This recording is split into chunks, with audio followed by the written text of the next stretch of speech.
Start law of demand, which is a part of economics. Demand का सब topic है और यू कैन से डिमांड में further ये टॉपिक आता है law of demand. Okay, so let's start. Law of demand कहता क्या है?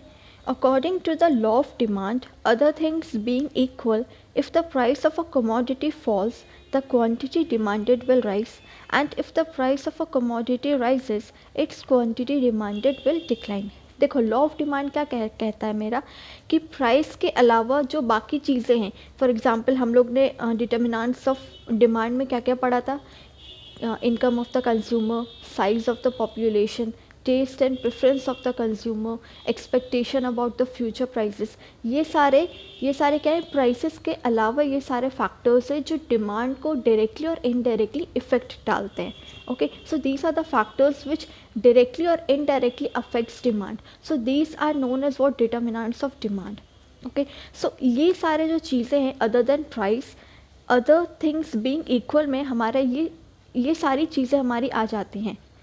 ये taste and preference, income of the consumer, ये सारी चीज़ें हमारी other things being equal means price के अलावा जो अदर थिंग्स है उसमें ये आ जाती हैं. If the price of a commodity falls, quantity demanded will rise. अगर किसी भी कमोडिटी का प्राइस गिरता है तो ऑब्वियसली कि उसका डिमांड क्या होगा? बढ़ेगा. एंड वाइस वर्सा मीन्स, और अगर उसी कमोडिटी का प्राइस बढ़ता है तो हम डिमांड कम कर देते हैं. बस यही मेरा लॉ ऑफ डिमांड कहता है कि प्राइस के बढ़ने पे प्राइस मेरा इंक्रीज़ होता है तो डिमांड मेरा घटता है, और अगर प्राइस मेरा बढ़ता है तो डिमांड मेरा घटता है, और प्राइस मेरा घटता है तो डिमांड मेरा बढ़ता है. बस लॉ ऑफ डिमांड में यही दो चीज़ जिक्र की गई है, इसके अलावा कुछ भी नहीं है. Nothing more than that. Second paragraph says what? Law of demand explains that when demand falls, price increases and vice versa. Okay, we have studied here only कि डिमांड बढ़ता है तो हमारा प्राइस बढ़ता है तो डिमांड डिक्रीज़ होता है, और अगर प्राइस हमारा डिक्रीज़ होता है तो हमारा डिमांड इंक्रीज़ होता है. But it fails to explain by what proportion demand expands or contracts. Law of demand ये तो बताता है कि प्राइस के घटने बढ़ने पे डिमांड बढ़ता है या घटता है, लेकिन कितना बढ़ता है. फॉर एग्जांपल अगर मेरा प्राइस 5 से 7 हो गया तो मेरे डिमांड में कितना फ़र्क पड़ेगा, मेरा डिमांड कितना घटेगा, ये नहीं बताता है. ये सिर्फ ये बताता है कि प्राइस अगर इंक्रीज़ होता है तो डिमांड डिक्रीज़ होता है, प्राइस अगर डिक्रीज़ होता है तो डिमांड इंक्रीज़ होता है. बट कितना, अमाउंट, प्रोपोर्शन, रेशियो, ये सारी चीज़ें नहीं बता पाता है. But it fails to explain by what proportion means by what amount demand expands or contracts. Expands means increase होना, contract means कम होना. The concept of price elasticity of demand explains this. Law of demand सिर्फ इतना बताता है कि price increase होता है तो डिमांड घटता है, प्राइस डिक्रीज होता है तो डिमांड बढ़ता है, लेकिन कितना बढ़ता है ये नहीं बताता. ये कौन बताता है? ये हमारा बताता है price elasticity of demand. We will going to learn this topic in the next class. Okay, price elasticity of demand. आज हमारा लॉ ऑफ डिमांड चलेगा. लॉ ऑफ डिमांड हमेशा मेरा डाउनवर्ड फॉल करता है. ओके, सो ये हमारा लॉ ऑफ डिमांड का ग्राफ है. प्राइस ऑफ चॉकलेट मेरा 10 था तो डिमांड हम 1 करते थे.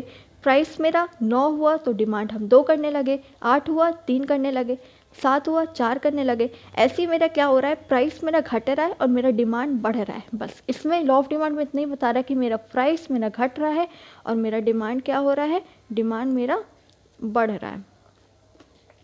ठीक है, डिमांड मेरा बढ़ रहा है. यहाँ से देखेंगे तो मेरा इंक्रीज़ हो रहा है डिमांड, और प्राइस मेरा क्या हो रहा है? डिक्रीज़ हो रहा है. ये हमारा लॉ ऑफ डिमांड का ग्राफ है. Hope so this is clear to you. Okay, now next में क्या है? कुछ जैसे डिमांड के कुछ अजम्पशंस थे, डिटर्मिनेंट्स थे, वैसे हमारे लॉ ऑफ डिमांड के भी कुछ अजम्पशंस हैं. सो पहला अजम्पशन क्या है? No change in price of substitute. Assumptions मतलब होता है कि ये जो सारी चीज़ें हैं, these all things will only work when it has no impact on demand. ये सारी चीज़ें तभी काम करेंगी जब कोई चेंजेस नहीं होगा इसमें, मतलब इसके चलते मेरे डिमांड पे कोई इफेक्ट नहीं पड़ेगा, तभी मेरा लॉ ऑफ डिमांड काम करेगा। इसी को कहते हैं assumptions to law of demand. No change in price of substitute goods में कोई चेंजेस नहीं आना चाहिए, तभी मेरा लॉ ऑफ डिमांड काम करेगा। No change in price of complementary goods में भी कोई चेंजेस नहीं आना चाहिए। सब्सटीट्यूट गुड्स और कॉम्प्लीमेंट्री गुड्स मैंने बहुत अच्छे से प्रीवियस लेक्चर्स में समझाए हैं। It was a lecture of factors affecting demand. So in that lecture मैंने एकदम क्रिस्टल क्लियर तरीके से मैंने बताया है कि what are substitute goods, what are complementary goods. So those who haven't watched that video, first go through that video, then only you will come to know what are substitute goods, what are complementary goods. Okay, I won't repeat this again in this lecture, क्योंकि फिर पूरा time मेरा चला जाएगा substitute और complementary goods explain करने में. So it will take 5 to 10 minutes. Just go through that video, factors affecting demand. उसमें मैंने बहुत अच्छे से क्लियर किया है कॉम्प्लीमेंट्री सब्सटीट्यूट गुड्स क्या होता है. और एक और टॉपिक है जिसमें मैंने टाइप्स ऑफ डिमांड, उसमें भी मैंने बहुत अच्छे से क्लियर किया था कि what are substitute goods and what are complementary goods. So ये दोनों में से किसी एक लेक्चर में कॉम्प्लीमेंट्री सब्सटीट्यूट गुड्स बहुत अच्छे से क्लियर किया है मैंने. वो दोनों लेक्चर को एक बार गो थ्रू आप कर लीजिए. ओके, देन थर्ड है no change in income of consumer के इनकम में कोई चेंजेस नहीं आना चाहिए. No change in taste and preference of consumer के टेस्ट प्रेफरेंस में भी कोई चेंजेस नहीं आना चाहिए. नो चेंज इन पॉपुलेशन जितना है उतना ही रहना चाहिए. नो एक्सपेक्टेशन अबाउट फ्यूचर में प्राइसेस बढ़ रहे हैं या कम हो रहे हैं, उसमें भी कोई चेंजेस नहीं आना चाहिए. ये सारी चीज़ें मेरी स्टेबल होनी चाहिए, then only we can say a law of demand work. Law of demand तभी काम करता है जब ये सारी चीज़ें स्टेबल होनी चाहिए. कुछ चीज़ों में है जहाँ पे लॉ ऑफ डिमांड नहीं काम करता है, that is exceptions to law of demand. वो सारी चीज़ें हैं. नंबर 1 है प्रेस्टीजियस गुड्स. प्रेस्टीजियस मीन्स बहुत महंगे गुड्स, क्योंकि महंगे गुड्स में अगर आप कितना भी आप प्राइस घटाओ, कितना भी बढ़ाओ, लोग उतना नहीं खरीदना चाहेंगे. फॉर एग्ज़ाम्पल, सडनली आपने कार की वैल्यू बहुत हाई कर दी या बहुत लो कर दी. सो कुछ ही लोग हैं जो कार को खरीदेंगे, जिनकी ज़रूरत है वही लोग खरीदेंगे. सारे लोग कार नहीं अफोर्ड करने वाले, चाहे आप कितना भी उसका वैल्यू कम क्यों ना कर दें.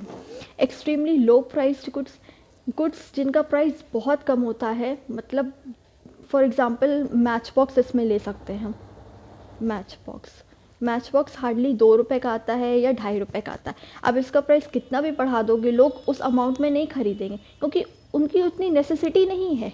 तो एक्सट्रीमली लो प्राइस गुड्स में भी हमारा लॉ ऑफ डिमांड नहीं काम करता है. थर्ड इज़ गिवन एंड इन्फीरियर गुड्स. इसका मैं एक लेक्चर लूँगी जिसमें I will explain you properly what are गिवन goods, what are inferior goods, because these 2 goods are the same in manner but they have a difference between 1-2 point. 1-2 point में ये दोनों differ करते हैं, बाकी सब सिमिलर होता है. तो इन दोनों को मैं क्लियर करूँगी एक लेक्चर लेके कि व्हाट आर गिवन एंड इन्फीरियर गुड्स. बस इतना जान लेना कि इन्फीरियर गुड्स भी होता है लो क्वालिटी गुड्स. ठीक है, लो क्वालिटी गुड्स, बस इतना भी जान लो अभी के लिए. Then is special preferences of people में जैसे फॉर एग्जांपल हम ले लेते हैं कि मेरे को ब्लैक कलर की नेल पॉलिश चाहिए और येलो कलर की नेल पॉलिश चाहिए. ओके, और पिंक कलर की नेल पॉलिश चाहिए. तो येलो कलर की नेल पॉलिश का वैल्यू कितना ही कम क्यों ना हो जाए, मैं वो कभी नहीं लेने वाली हूँ. क्यों? Because I like the pink colour की वैल्यू कितनी भी हो, अगर वो 30 रुपये से 40 रुपये भी हो जाए, then I can purchase pink colour nail polish, not yellow colour nail polish. Yellow colour nail polish अगर 5 रुपये की भी होगी तो भी आई वोंट परचेज दैट. क्यों? क्योंकि वो मेरी प्रेफरेंस है, मेरा प्रेफरेंस है पिंक कलर या black colour. I will purchase that, not yellow colour. So special preferences of people में भी लॉ ऑफ डिमांड नहीं काम करता है. Okay, so hope so these all points are clear to you. Law of demand क्या होता है, assumptions क्या होते हैं, एक्सेप्शंस में कौन कौन से गुड्स आते हैं, एक्सेप्ट दैट इन्फीरियर एंड गिवन goods which I will explain you in the next video, क्योंकि उसको अच्छे से समझना बहुत ज़रूरी है. So today's lecture is completed, and if you haven't subscribed to my channel yet, then please do subscribe, like and share it with your friends. So till then, take care. We'll meet you in the next video.